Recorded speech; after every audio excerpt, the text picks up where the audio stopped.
Welcome to this issue of the Audit Opinion. I'm delighted to be joined by Aaron Harris, CTO of Sage. But for those who don't already know you, Aaron, would you mind doing a quick introduction? Sure. Yeah, I'm Aaron Harris. I'm the Chief Technology Officer for Sage. I might be better known as one of the co-founders of Intact. So we started that business about 26 years ago now, believe it or not. I led engineering and product development and technology there until 2017, when we sold the business to Sage, and I've essentially been the CTO for Sage ever since. So I do what CTOs do. I think about the future. I develop the vision for the business and how we're going to use technology to reach that future. And I think to have the most exciting part of the work, which is, working with the engineers and the data scientists and all the really clever people who are building the technology that's going to make that exciting future happen. Really looking forward to today's conversation because I know some of the exciting things that you've been working on and continue to work on, Aaron. So let's kick off the conversation with what are some of the biggest challenges that you're working on, and how is AI such an important part of the work that you're doing? Yep. So great question. We actually started building our AI team uh, right around the time that I became the CTO at Sage. So this is, 8 years ago now. And we wanted to establish from the get-go a really clear North Star for, the kinds of innovation that we wanted to tackle with AI. And we felt we needed to share that right away with our customers.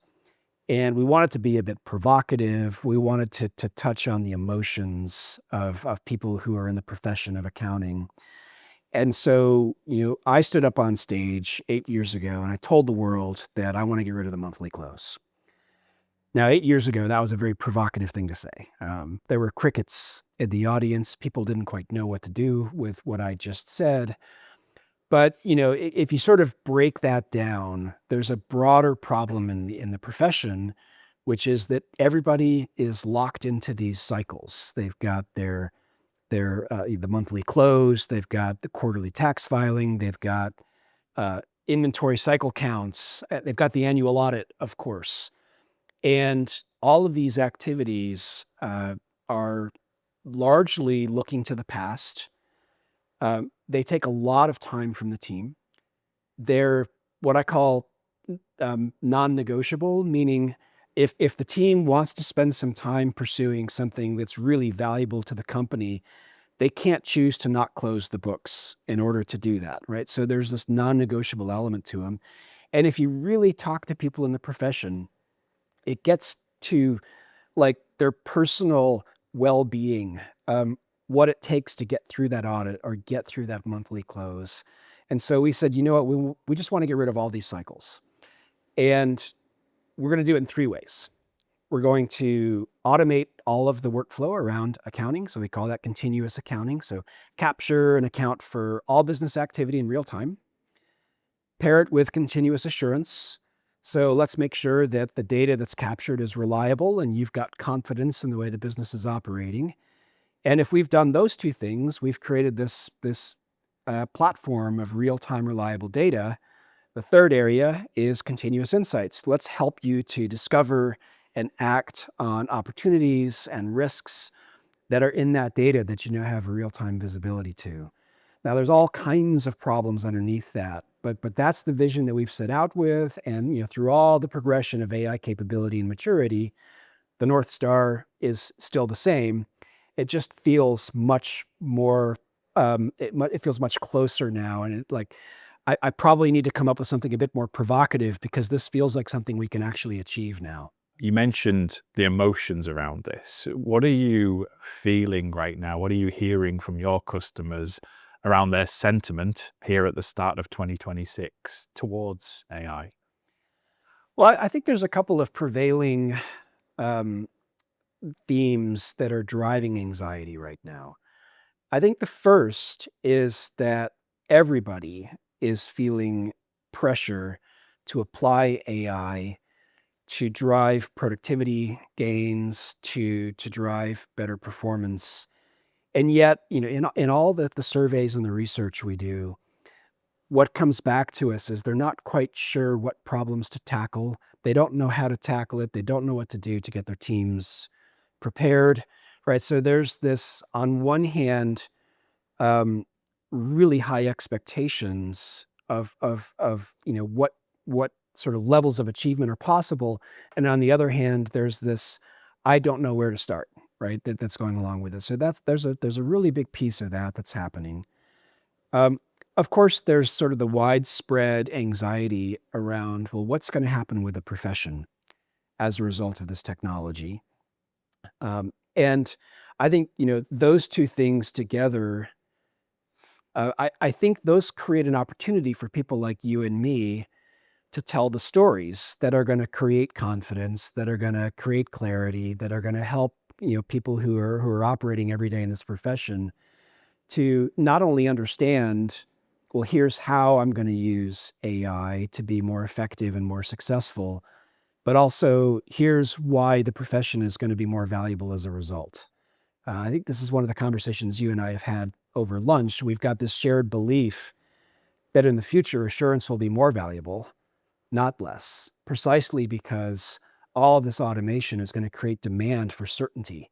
It's going to create demand for people to sign their name on the line saying, if this thing that was done largely through automation is accurate and reliable. I agree, because the more that we go down this route of automation and AI, the less we're involved as humans in perhaps all of the steps which got us to the answer. And therefore, the commodity of trust becomes far more valuable, in my opinion. Like, how do we trust that the suggestion, the answer, the recommendation we got given comes from a good place, Yep. is correct, is reliable, and assurance might evolve quite significantly in the era of AI. But I believe the fundamental tenets of, can we trust this? Is it reliable? Is it something that we can make business decisions on? Is potentially going to be even more in demand because we're so less involved in how we got to the answer. So we've talked about some practical steps for leaders and how they can get going. So many people have gone before, though, and what's really valuable is often learning from some of their mistakes. So what are you commonly seeing, Aaron, as being the things that people get wrong when they're starting to try and incorporate AI into their business? Yeah. So I think the first thing I would say is to not get seduced by early success. And I've got a good story on this one as well. We occasionally do what we call red team, blue team exercises here at Sage. And the idea is to sort of get out of our day to day and think creatively, outside of the normal business. What are sort of the big risks and the big opportunities that we're not paying attention to? And we've got this really sharp young man who is on the red team, and he went to Google's tool for, vibe coding. And in a couple of prompts, he got the tool to write a basic accounting solution. And he came back, with the sky is falling. We're all doomed. Anybody now can just go to Google and with a couple of prompts, replace our software. So I'm like, calm down. Let me take a look at this. And I went in and I replaced his prompts. And, because of my background, I was able to actually look at the code that was written. And, it wrote, a couple thousand lines of code.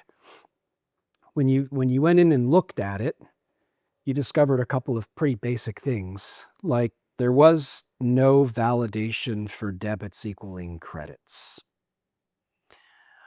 That's kind of basic. There was no implied chart of accounts. Like not there was no, defined list of accounts to use. There was just a field for accounts. And I don't want to diminish the pure magic of AI and its ability to do things really quickly, and productively and impressively. But it's sort of a very quick start that's then followed by very deliberate steps to ensure that it actually works, by very deliberate steps to fill in sort of the gaps and the exceptions and the less common scenarios. And so one of the wonderfully beautiful things about AI is this rapid prototyping capability. But I can apply this same lesson, don't be seduced by early results, to really any application of AI. You're going to see some magical results that are incredibly inspiring, as they should be. But the work then needs to follow, right? To get that to a point where it's reliable, predictable, where there's an experience that gets the balance right for the human who's involved, where they're appropriately reviewing the work. I think that's probably the biggest. I think there are some common mistakes people make that are maybe more well understood. Be careful with your data when you're using off-the-shelf AI services. Their standard agreements allow them to learn from your data. That's that's bad, right? There are some of those common mistakes that are more well understood. But I think the bigger one is just adjusting to this new world where, yes, indeed, AI enables rapid development, and enables you to quickly see what sort of solutions you can create. But it doesn't then eliminate the need for the real work that follows to get it to a working, predictable solution. How are you thinking about that data component, Aaron, as part of this broader play on AI?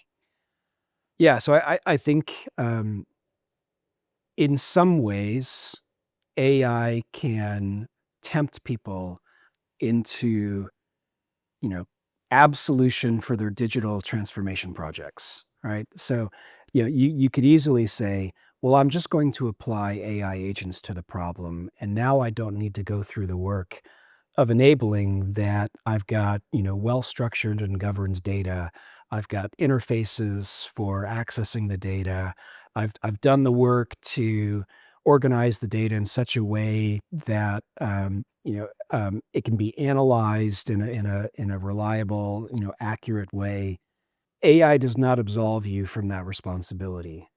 Now, in the future, I think, as AI progresses, it will continually get better and better and better at dealing with differences, and sort of, um, moving, data structures that don't stay the same over time, right? That might, evolve over time. But that's a future. Today, for you to really get great results with AI, you've got to have structured AI data that's governed in a secure way that AI can access in predictable ways. So that's very much true. I think the other big thing, and this is probably more important for us at Sage, is to develop AI. You know, I mentioned that off-the-shelf models often aren't good enough for what we need to do. So that requires us then to train our own models, which requires us to access a lot of high quality, well-structured, accurately labeled data. Now, the really good news is that's the job of accountants. Accountants take data, they process it, they label it, they ensure it's accurate. It's then used for compliance-related activities. And so we are so fortunate in our world to have this access to such high quality data, which does depend on trusted relationships with our customers. But part of the reason why we're able to develop models that outperform off-the-shelf models is precisely because we have so much high quality, well-structured, highly governed data that we can access to do the model training. From a lot of firm leaders I'm speaking to, they want to embrace AI, but they don't really know where to start. How do I bring it into my accounting firm or to my finance team?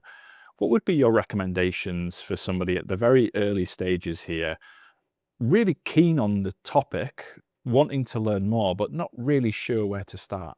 Yep. Yeah, it's a great question. Let me start off with the first big piece of this is a mindset thing. So I'm often asked, what are the skills that I need to train into my organization to enable them to succeed with AI? And my answer is, well, it's not really a matter of skills to start.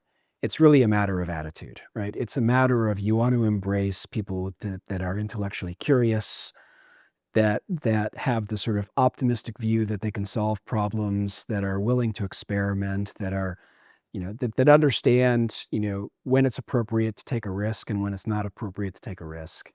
And so the first sort of mindset change that I think is required is this willingness to say all problems now can be solved with technology.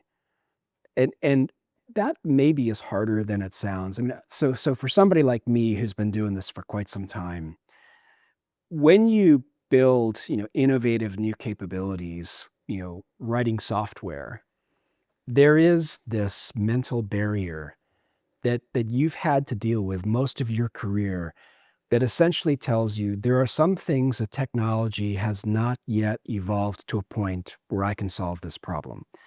Either the technology doesn't exist, or it's too expensive, or it's too slow, or it's too hard to implement, right? There's this massive barrier that's in your mind. And 3 or 4 years ago, I had to really force myself to break free from that thinking because the reality is you can pretty much solve everything with technology now. So you start with that, with that understanding. And the next thing you do is you don't say, well, what kinds of problems can AI solve? You say, what are some problems that are really annoying me right now? And you go figure out how to solve them. Like, in other words, don't do a broad canvassing of what's going on in your business, index all the problems, weight them on sort of significance, assign some value for how much time it's going to take you to solve them. Pick something and fix it. And in the process of doing that, you will start to then discover what's available, what tools are out there. You'll start to develop, okay, here's the things I need to do across my business to enable me to be more effective at deploying AI in the future. No, I should take one step back here. I think before you do that, though, there does need to be a basic level of governance. There needs to be a basic level of security. So, I would really suggest that business leaders spend 4 to 8 hours taking a couple of online courses to gain a basic understanding of how AI works, gain a basic understanding of what are the risks associated with AI, especially as they relate to data privacy and data security. And then from there, move on to, okay, like I can solve anything. Where am I going to start? I want to get some quick wins. I'd love to close with one final question. What would be your one piece of advice for people who've listened to this conversation in how to tackle the challenge of embracing AI? I guess I would say that AI is, in addition to being a tool that can help your organization, it's also a deeply personal tool. Uh, I have completely changed the way that I work through my interaction with AI. And what I would say is if you're willing to embrace it in the way you work personally, that will naturally lead to a better understanding of how you can deploy it in your organization. This has been a fantastic conversation. Thank you very much for all the insights you've shared. Thanks for having me.